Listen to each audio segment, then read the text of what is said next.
বিশ্ববিদ্যালয়ে যে যেখানে বসে আমাদের এই ভিডিওটি দেখছিলেন, আমি অনিমেষ দাস, আমার পক্ষ থেকে আন্তরিক শুভেচ্ছা ও অভিনন্দন। আজকে বাংলাদেশ উন্মুক্ত বিশ্ববিদ্যালয়ের এসএসসি প্রোগ্রামের আমরা দেনা পাওনা গল্প সম্পর্কে আলোচনা করব এবং দেনা পাওনা গল্পটির একটা সৃজনশীল প্রশ্ন সম্পর্কে আলোচনা করব। পুরো ক্লাসটি দেখতে থাকুন। তো আজকের যে প্রশ্নটি প্রশ্ন আলোচনা করার আগে দেনা পাওনা গল্পের রবীন্দ্রনাথ ঠাকুরের লিখেছেন রবীন্দ্রনাথ ঠাকুর। তো আজকে দেনা পাওনা গল্পের আমরা একটা প্রশ্ন আলোচনা করব এবং এই প্রশ্নটি 2025 সালের যে সমস্ত শিক্ষার্থী পরীক্ষা দিবেন তাদের জন্য এই প্রশ্নটি অত্যন্ত গুরুত্বপূর্ণ। বিপাশার বিয়ে হয় প্রমথর সাথে, কিন্তু প্রমথ ছিল বেকার। বিয়ের পর হতে অনেকদিন জামাইকে রুজিরুটির ব্যবস্থা করেছেন বিপাশার বাবা। অর্থাৎ রুজিরুটি বলতে কি, বা জামাইয়ের যত দেখভাল আছে, ভরণ পোষণ আছে, সব কিছুই তার হচ্ছে গিয়ে বাবা চালিয়েছে। মানে মেয়ের বাবা, বিপাশার বাবা চালিয়েছে। এভাবে অনেক বছর কেটে গেছে। একদিন সরকারি চাকরি পায় প্রমথ। চাকরিতে যোগ দিয়েই প্রমথর শ্বশুরের নিকট যৌতুক দাবি করে। প্রমথের বাবা বলেন, আমার সরকারি চাকুরি সোনার ছেলের অন্যত্র বিয়ে দিলে বউয়ের শরীরে সোনায় ভরিয়ে দেবে। বিপাশা শিক্ষিত মেয়ে, অপমান সহ্য করতে না পেরে সে তাই ভবিষ্যৎ জীবন গড়ার অভিপ্রায়ে সে স্বামীর ঘর থেকে ছেড়ে নেমে আসে পৃথিবীর পথে। এখন আপনারা হয়তো জানেন যে সৃজনশীল প্রশ্নে ক, খ, গ, ঘ 4টে প্রশ্ন দেয়া থাকে এবং এই ক নম্বর প্রশ্নে মার্ক থাকে 1, খ নম্বর প্রশ্নে মার্ক থাকে 2, গ নম্বর প্রশ্নে মার্ক থাকে 3 এবং ঘ নম্বর প্রশ্নে মার্ক থাকে 4। তো এখানে প্রথম প্রশ্নটা যে নিরুপমা বিয়েতে বরপক্ষকে কত টাকা পণ চেয়েছিল, অর্থাৎ নিরুপমার বিয়েতে বরপক্ষ কত টাকা পণ চেয়েছিল। পণ মানে কি? যৌতুক। তো নিরুপমার বিয়েতে বরপক্ষ 10,000 টাকার পণ চেয়েছিল। এবার দ্বিতীয় প্রশ্নটি, তো দ্বিতীয় প্রশ্নটি লিখতে গেলে অবশ্যই আপনারা 2টা প্যারার মধ্যে লিখবেন। তো দ্বিতীয় প্রশ্নটা হচ্ছে, বিবাহ এক প্রকার বিষণ্ণ নিরানন্দভাবে সম্পন্ন হয়ে গেল কেন? পাত্র পিতার অবাধ্য হয়ে বিয়ে করার দৃঢ়তা প্রকাশ করায় রায়বাহাদুর নিষ্ক্রিয় হয়ে রইলেন বলে বিবাহ এক প্রকার বিষণ্ণ বা নিরানন্দভাবে সম্পন্ন হইল। তো এখানে একটি কথা বলি যে পাত্র পিতার অবাধ্য হয়ে বিয়ে করার দৃঢ়তা প্রকাশ করায়, তার মানে কি, পিতা যে 10,000 টাকা পণ চেয়েছে মানে হচ্ছে গিয়ে কল্যাণীদের কাছ থেকে, তো এই 10,000 টাকা পণ দিতে মেয়ের বাপ ঠিকমতো পণ দিতে পারে নাই। তখন রায়বাহাদুর কি বলল যে এখানে বিয়ে হবে না, এক পর্যায়ে ছেলেকে উঠিয়ে নিয়ে চলে যেতে চায়। তখন ছেলে কি করে, যে পিতার অবাধ্য হয়ে যায়। অবাধ্য মানে কি, এখানে বিয়ে করতে আসছে, বিয়ে করেই যাব, ঠিক আছে, দেনা পাওনার কথা এগুলো আমি বুঝি না। তো এই কারণে বিয়ে এক প্রকার কি হলো, নিরানন্দভাবে সম্পন্ন হইল। নিরুপমার বিয়েতে রায়বাহাদুর পণের 10,000 টাকা হাতে না পেলে বরকে বিবাহ আসরে না আনার জন্য দৃঢ়চিত্ত ছিলেন। অর্থাৎ যদি তার টাকা না দেয়, এই 10,000 টাকা যে পণ জন্য বা যৌতুকের জন্য, তাহলে কি করবে, সে বিয়ে দিবে না বা বরকে বিয়ের মণ্ডপে বসতে দিবেন না। বর সহসা পিতার অবাধ্য হয়ে উঠল। এই সময় বর কি বলল, যে বর পিতার অবাধ্য হয়ে গেল। কেনাবেচা দরদামের কথা আমি বুঝি না, বিবাহ করতে আসিয়াছি, বিবাহ করিয়াই যাইব। ফলে রায়বাহাদুর হতদম্য হয়ে বসে রইলেন। বিবাহ এক প্রকার নিরানন্দভাবে সম্পন্ন হইল। অর্থাৎ বিয়ের আনুষ্ঠানিকতা যা ছিল সে না করে এক প্রকার নিরানন্দভাবে সম্পন্ন হইল। তৃতীয় প্রশ্নটা, যে উদ্দীপকের সঙ্গে দেনা পাওনা গল্পের যে বিষয়টি সাদৃশ্য রয়েছে তা আলোচনা করো।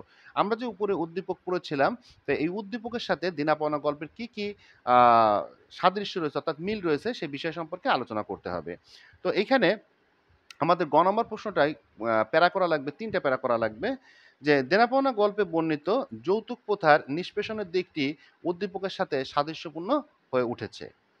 যৌতুক প্রথা প্রতিটি সমাজের একটি নিন্দনীয় দিক। অর্থাৎ যৌতুক প্রথা কি, সমাজের একটা নিন্দনীয় দিক। অর্থাৎ যৌতুক কোনো মানুষ ভালো চোখে দেখে না বা সমাজের অবক্ষয়ের জন্য যৌতুকই কিন্তু দায়ী। তো দেনা পাওনা গল্পে বর্ণিত যৌতুক প্রথার নিষ্পেষণের দিকটি উদ্দীপকের সাথে সাদৃশ্যপূর্ণ হয়েছে। এটা আমাদের প্রথম প্যারা। এবার দ্বিতীয় প্যারাটা কি লিখবেন, যৌতুক প্রথা প্রতিটি সমাজের একটি নিন্দনীয় দিক।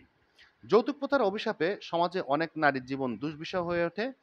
পুরুষতান্ত্রিক সমাজে যৌতুক প্রথা নারীকে অবদমিত করে। উপরোক্ত যৌতুক প্রথা সমাজের মূল্যবোধকে নষ্ট করে দেয়। উদ্দীপকে বিপাশা ও দেনা পাওনা গল্পের নিরুপমা, অর্থাৎ দেনা পাওনা গল্পের কি, নিরুপমা। তাহলে উদ্দীপকে আমাদের নাম, যে নামটা লেখা আছে সেটা হচ্ছে বিপাশা, এবং দেনা পাওনা গল্পে যে আছে তার নাম হচ্ছে গিয়ে নিরুপমা। একই এক অমানবিকতার প্রথার শিকার। এটা হচ্ছে দ্বিতীয় প্যারা। এখন আমরা তৃতীয় প্যারায় চলে যাব। দেনা পাওনা তৃতীয় প্যারায় হচ্ছে দেনাপাওনা গল্পে যৌতুক প্রথার ভয়াবহতার শিকার নিরুপমা ও তার বাবার প্রসঙ্গ উঠে এসেছে।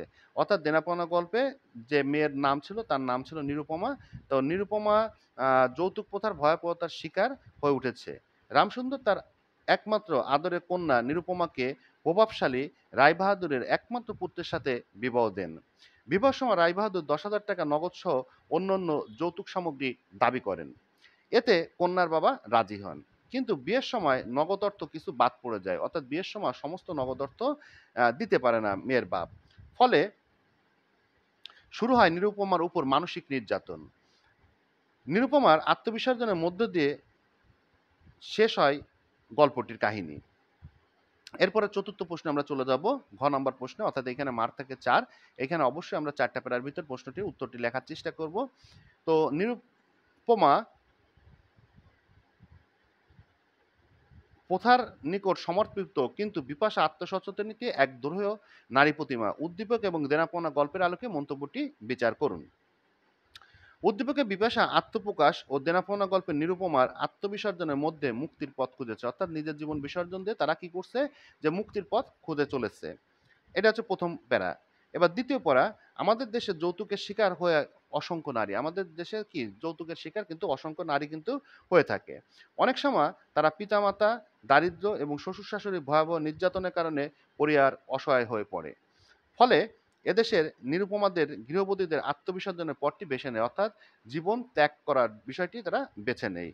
তবুও এই সমাজ ও সংস্কৃতি যৌতুক প্রথার অপ্রতিরোধ্য গতি রুদ্ধ হয় না, অর্থাৎ যৌতুক প্রথা এই সমাজে বন্ধ হয় না। এটা ছিল দ্বিতীয় প্যারা। এবার তৃতীয় প্যারা, দেনাপাওনা গল্পে রামসুন্দর কন্যা বৎসল পিতা যৌতুক দিতে না পারায় শ্বশুরবাড়ির কন্যার দুর্দশাগ্রস্ত অবস্থা তাকে সর্বদা পীড়িত করত। তাই সে বাড়ি বিক্রি করে যৌতুকের টাকা জোগাড় করে।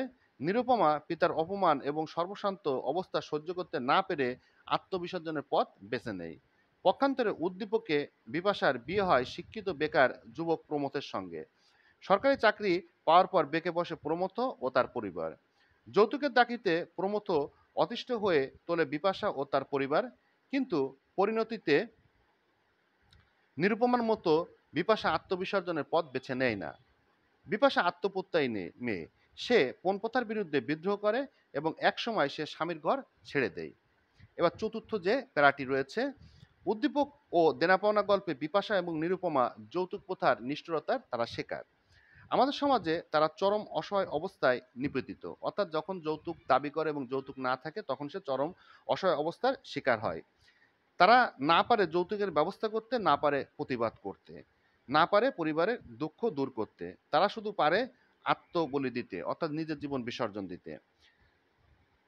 দিতে পারাটাই যেন মুক্তির একমাত্র পথ। এভাবে দেনাপাওনা গল্পে নিরুপমা মুক্তির পথ খুঁজতে গিয়ে আত্মবিসর্জনের পথ বেছে নেয়, অর্থাৎ নিজের জীবনকে উৎসর্গ করার পথটি বেছে নেয়। নিজেকে পণপ্রথার নিকট সমর্পণ করে। কিন্তু উদ্দীপকে বিপাশা ভিন্ন ধাতুতে গড়া এক নারী। সে প্রচলিত পণপ্রথাকে ঘৃণা করে। শ্বশুরবাড়ির মানসিক নির্যাতন বৃদ্ধাঙ্কুল দেখিয়ে পৃথিবীর পথে সে নেমে আসে। সুপ্রিয় শিক্ষার্থী, আমাদের সাজেশন হ্যান্ডনোট বা অনলাইন ক্লাস করার প্রয়োজন মূল্যে অবশ্যই আমাদের সাথে কন্ট্যাক্ট করবেন। তো আমাদের অনলাইন ক্লাস মে মাসের ১ তারিখ থেকে শুরু হবে।